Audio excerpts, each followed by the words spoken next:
Hey guys, so I want to talk today about a subject that's been in the press a lot these days, James Harden leaving Oklahoma to go to Houston.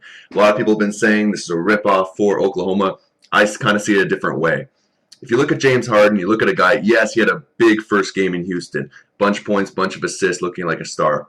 But let's put this into context. He was a third wheel in Oklahoma. He was always going to play behind Russell Westbrook and Kevin Durant.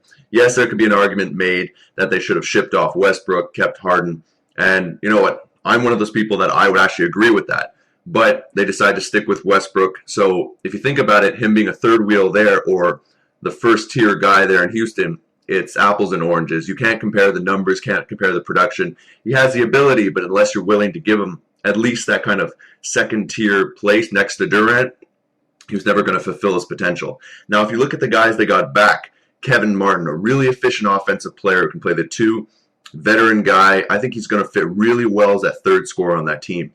You look at Jeremy Lamb out of UConn. I'm really high on this guy. Two guard, long wingspan, can shoot. I think he's going to be a decent defender, and there's a lot of promise. So that two guard position, they have a present guy and a future guy. And they're saving money. Once Martin comes off the books, you have Lamb on a 4-year rookie deal.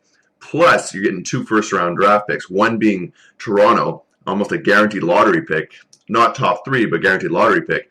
And compare that to you being one of the best teams in the league, being Oklahoma. You wouldn't have a good pick for a while. Yes, they luck out sometimes, like I felt they did last year with Perry Jones, but this gives them more chance to build. So you're keeping your foundation with Westbrook and Durant, and you still have Ibaka, and you have a bunch of young guys coming in. I see this as a win-win because for Houston, it's obvious they get their star, but let's be honest. Houston, Lynn, Harden, and the Sheik, I'm not shaking my boots if I'm a real contender yet. I still think they need to add a real solid 4. I don't think they have the pieces. I saw Marcus Morris play. Wasn't impressed. I think there's still a couple pieces away, and let's just hope they haven't spent all their money so far. But Oklahoma really, I think they'll miss some of Harden's playmaking ability, but this is on Westbrook, your point guard. I think this is a real message to Russell Westbrook saying, you better stand up, you better be the point guard we need you to be. We've given you the pieces around you.